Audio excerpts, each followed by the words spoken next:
I remember when I was a teenager, I'd spend the vast majority of my time watching as much anime as I could. Maybe I was marathoning an arc in One Piece, or getting my mind blown by Cowboy Bebop, or just being envious of the harem that someone like Keitaro got himself in Love Hina. It didn't matter to me. Either way, my parents would always eventually come in my room, shake their heads and remark something along the lines of, "Are you still not out of this phase yet? You'll grow out of it. Eventually." And every time I thought to myself, yeah right mum and dad, like I'd ever get bored of this. Or will I? You see, they weren't the only people to have said this to me, and as far as I can tell, I was the only one my age who was still in this phase, whatever that meant. A phase that started, like for so many others, with the explosion of Pokemon. Now, if you weren't around when Pokemon first came along, it's kind of hard to explain how much of a huge impact it had on the anime and nerd culture in general, and how many of us are actually fans of anime today because of it. A craze that seemingly hit the entire world simultaneously, taking a stranglehold on a generation of kids that were none the wiser. Bulbasaur, Squirtle or Charmander was the biggest decision everyone had made in their lives. We were all glued to the TV screens wondering when the hell Ash would finally become a Pokemon master, and playgrounds would be filled with kids rifling through each other's Pokemon deck akin to a grade school level black market drug deal. Got, haven't got.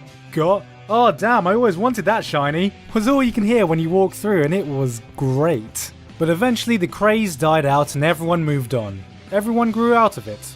Except for me. See, while everyone started to forget, I was still going strong.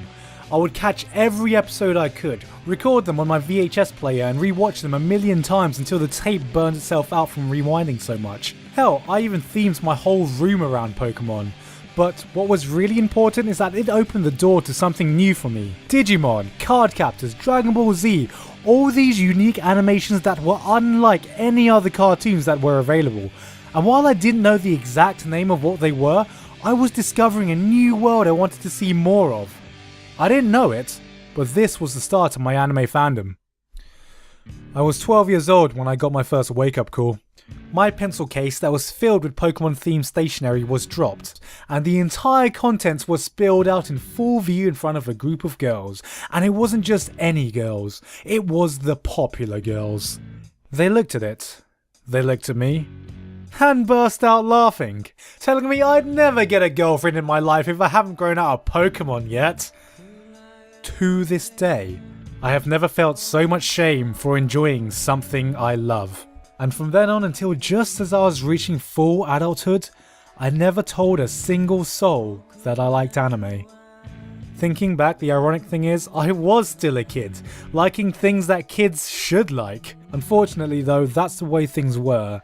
And as I grew older, I started to properly learn what anime actually was, and my love for it only increased.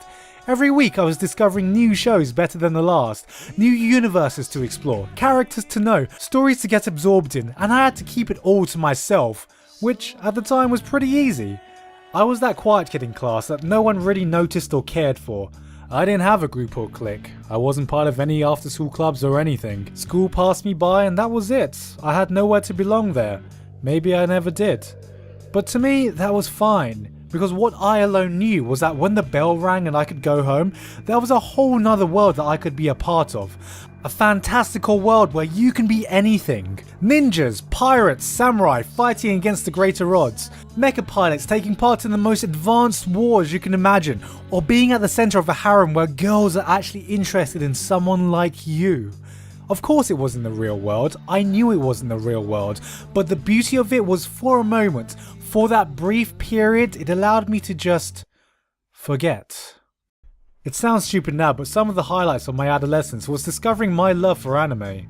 It was a time that I could easily get away from the world for just a bit, my way to take 5 from life. And I think this is the reason I found it so hard to get into slice of life anime.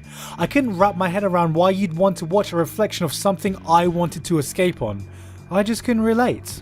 As I reached the end of my adolescence, after years of conditioning telling me that I would grow out of this phase eventually, I wondered why I hadn't. I wondered if it was normal seeing as I was the only person I knew who was so into this stuff. Still. Maybe I was just weird, maybe I'd be living with my mum for the rest of my life, or maybe I would grow out of this eventually. right? What I didn't fully understand back then, and what I wish I did, was that I wasn't alone, and I know I'm not the only one who thought this. See, there were a group of us who had the same routine.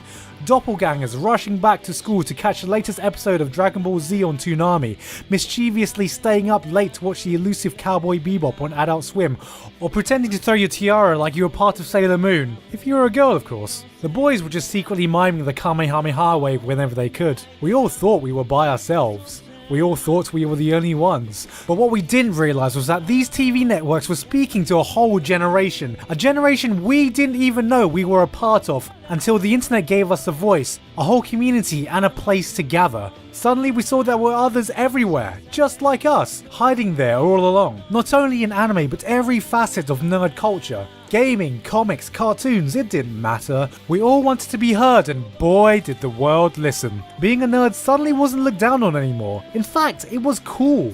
Gaming started to be accepted by everyone. Comic book movies made liking superheroes a cool thing, and people actually started to learn what the hell anime was. Not only that, but we had more of it than ever before.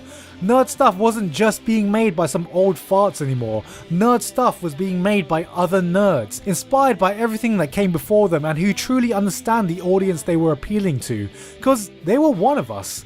Instead of people growing out of it, you have people growing back into it. Even the jocks you knew nothing about in school now have something small in common with you. The whole culture has changed in the time I've grown up, and when people ask me why I want anime to become more popular, maybe I'll come up with some argument about how more fans would help the industry create more awesome stuff, which is not untrue, but deep inside, I don't ever want anyone to be made to feel ashamed for being absolutely passionate about this medium, like I was. We are graduates from a class of only 90s kids will remember, only 80s kids will relate, only 70s kids will truly appreciate. A generation that had the Force with them, going back to the future, who wanted to be the best, like no one ever was. So, will we grow out of it like we were told when we were kids? Well, we will grow older, grow wiser, or dumber, maybe, and change over time, which is inevitable. It's easy to look forward in the future and think that you are the person you are and nothing will ever change that. Yet look back in the past and realise how much you've changed and learned every year. No matter who you are in the world, living an adult life is different from your adolescence. Perhaps your interests will change, perhaps you'll burn out and have less time to spend on the hobby, and perhaps other commitments will take over. Who knows? But I don't think there will ever be a point when you'll get bored of feeling that same excitement you did as a kid, experiencing or discovering something truly wonderful. Maybe it was geeking out when you saw the Avengers assemble for the first time in live action, getting shocked when watching Madoka Magica for the first time, or dropping in awe in some of One Punch Man's fights. That feeling will be something we can never grow out of, even if it doesn't come as easily as we grow older. You'll grow out of anime, they said. You'll grow out of gaming, they said. You'll grow out of comics, they said. Except we didn't. We never grew out of it. We're growing up with it.